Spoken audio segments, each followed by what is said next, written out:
এত কষ্ট আল্লাহ রাসূলকে দিয়েছে আবু লাহাব, যেটা ইতিপূর্বে আর কেউ দেয় নাই, কিয়ামত পর্যন্ত আর কেউ দিতে পারবে না। এত কষ্ট দিয়ে যারাই এর বিরোধিতা করবে, যারা এটাকে তাদের নিজেদের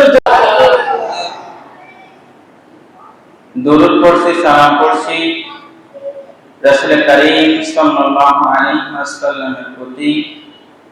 আল্লাহ তাআলা যাকে কোরআনের মতো নিয়ামত দিয়েছেন, তার নবুয়তের সত্যতা দিয়েছেন, রাসূল করিম সাল্লাল্লাহু আলাইহি ওয়াসাল্লাম যিনি গোটা উম্মতের জন্য আল্লাহ তাআলা তার জীবনের মধ্যে আল্লাহ তাআলা শিক্ষণীয় বিষয় রেখেছেন। সুবহানাল্লাহ।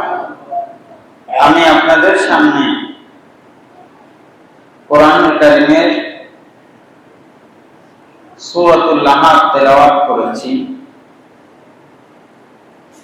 এই আয়াতের ভিতরে আল্লাহ তাআলা রব্বুল আলামিন কিয়ামত পর্যন্ত যত মানুষ আসবে সব মানুষের জন্য আল্লাহ তাআলা রব্বুল আলামিন শিক্ষা রেখেছেন। সূরা লাহাব কোরআন কারীমের 111 নম্বর সূরা, 12, 13, 14।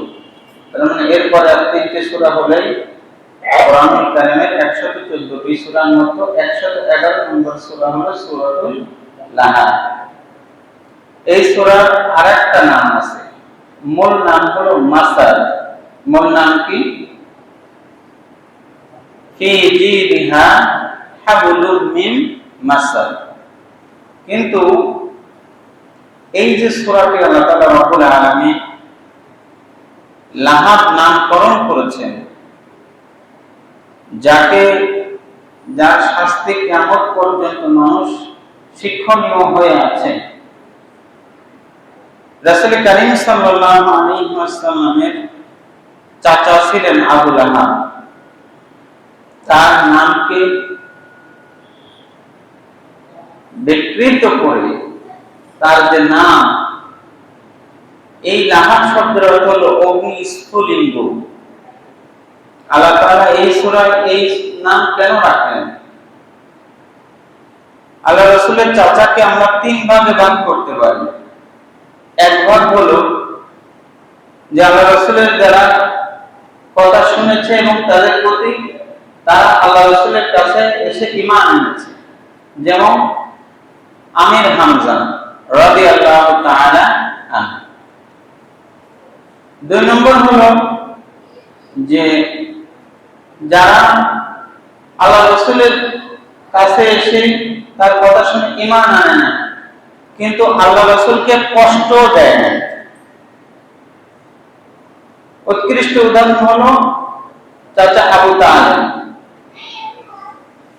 তিন নম্বর হলো যে ছেলে আল্লাহ রাসূলের প্রতি ঈমান আনে নাই, আর আল্লাহ রাসূল সাল্লাল্লাহু আলাইহি ওয়াসাল্লামকে সবথেকে বেশি কষ্ট দিয়েছে আল্লাহ রাসূলের চাচা, সবথেকে বেশি।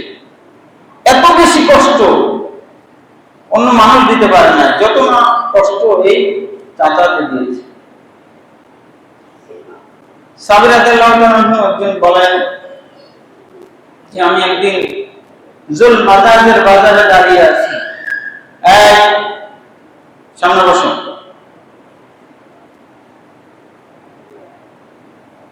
আল্লাহুম্মা সাল্লি আলা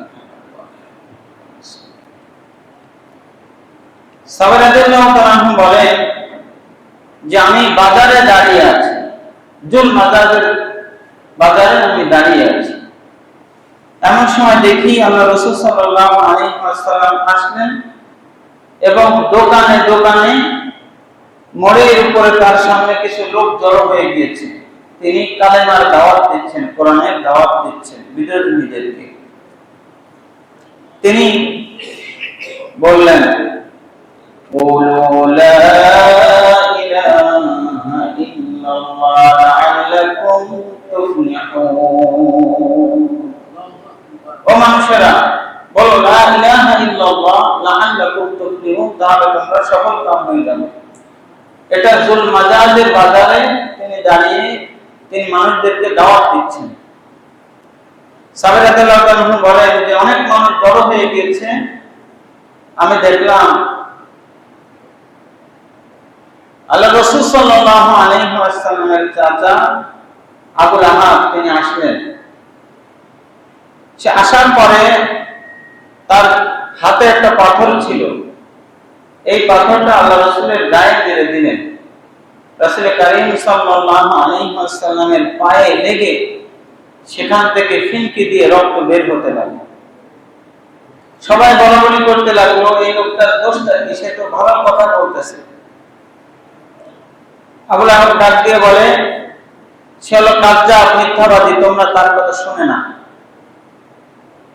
যেহেতু আবু লাহাব মেরেছে, তার চাচা তাকে মেরেছে, আর তার চাচার সম্পদ অনেক বেশি ছিল, এটা আমরা আসতেছি, তার কেমন সম্পদ ছিল, তার পাওয়ারটা কত বড় ছিল, তার পরিণতি কেমন হয়েছিল।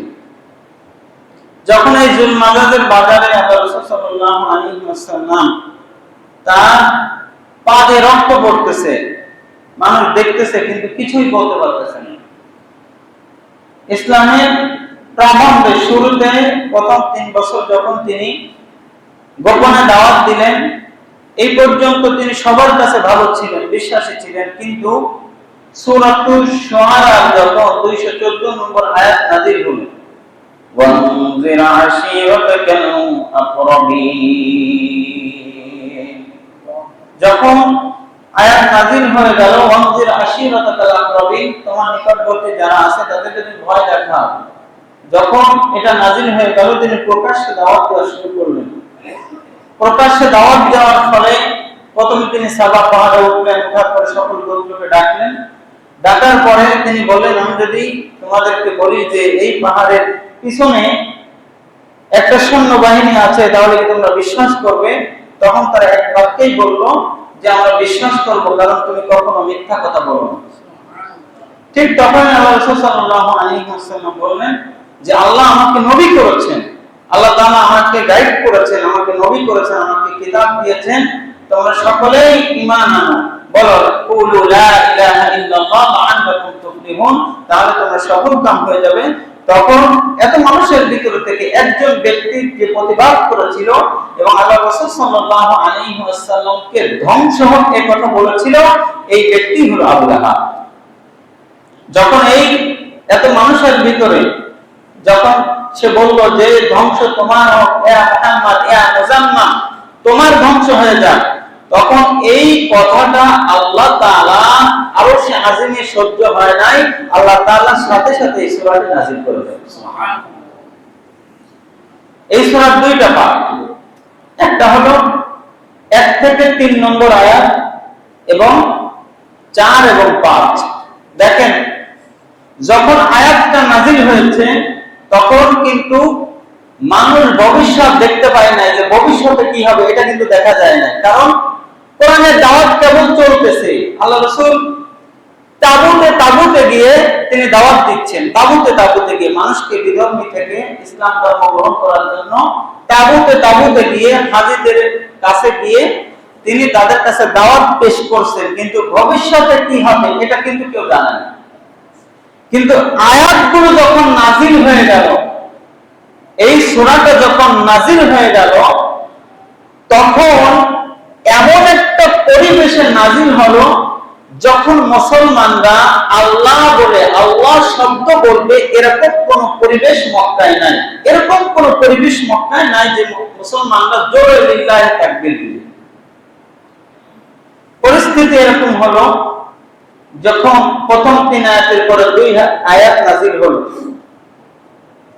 প্রথম আয়াত হলো আল্লাহ তাআলা বলছেন, তাব্বাত ইয়াদা আবি লাহাবি ওয়া তাব, ধ্বংস হোক আবু লাহাবের 2 হাত।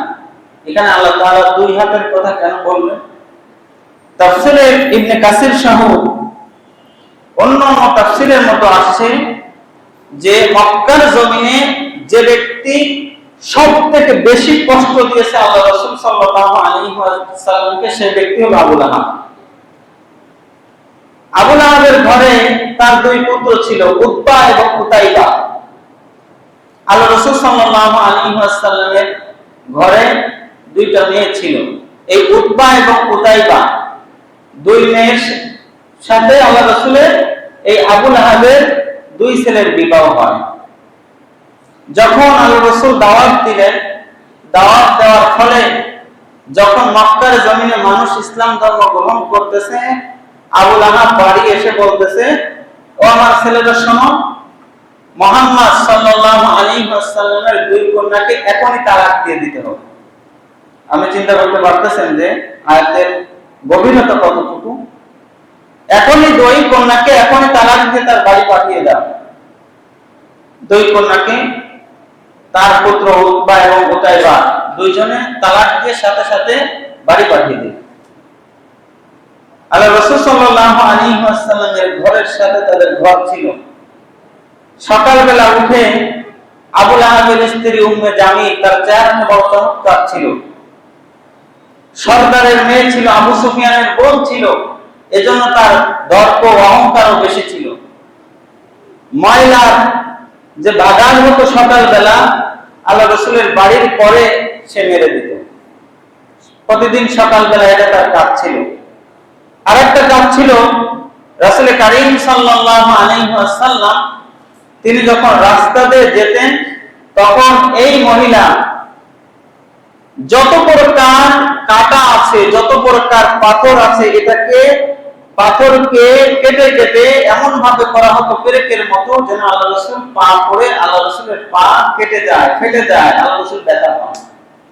তাহলে একদিকে যেমন স্বামীও আল্লাহ রাসূলের বিরোধিতা করেছে, ঠিক তেমনি ভাবে তার স্ত্রীও এর থেকে বেশি বিরোধিতা করেছে।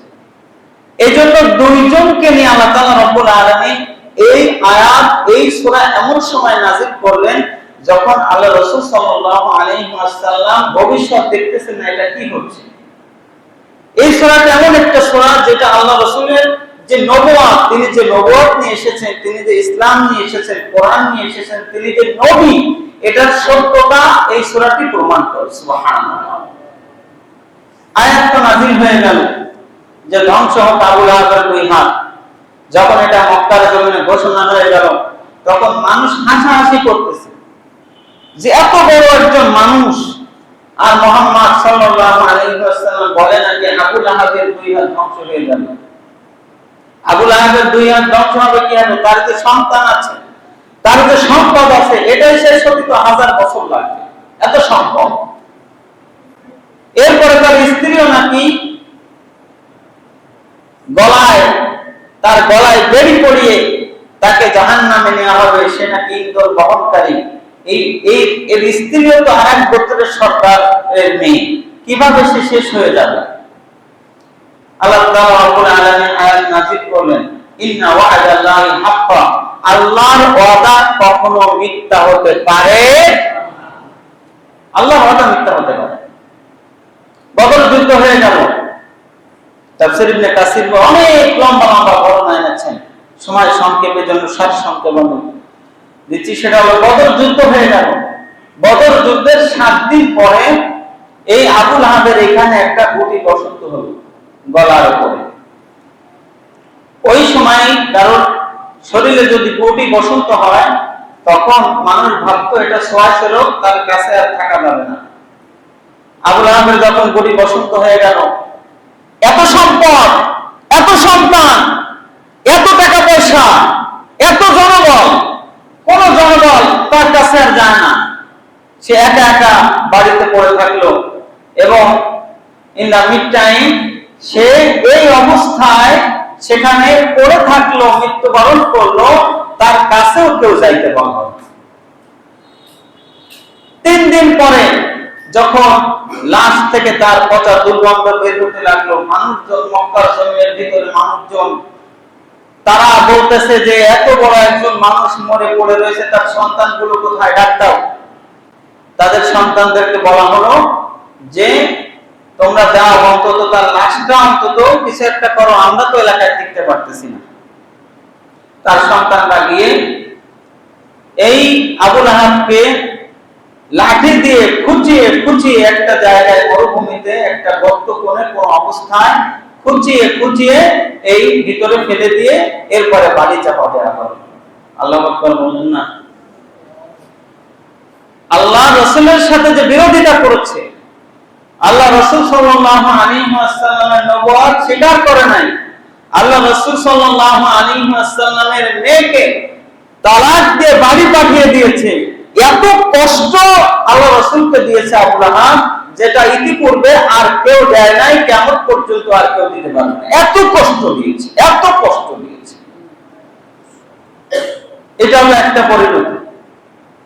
তাহলে সম্পদ, সন্তান, যত কিছুই থাকুক না কেন, রাসূল কারীম সাল্লাল্লাহু আলাইহি ওয়াসাল্লামের শান এবং মান, এটা নিয়ে যারাই কথা বলবে, যারাই এর বিরোধিতা করবে, যারাই এটাকে তাদের নিজেদের জন্য এটা মনে করে নেবে যে আল্লাহ রাসূল সম্পর্কে বললে তো কিছুই হয় না, তাহলে বুঝে নিতে হবে এর পরিণতি অত্যন্ত ভয়াবহ। ঠিক কিনা বলেন?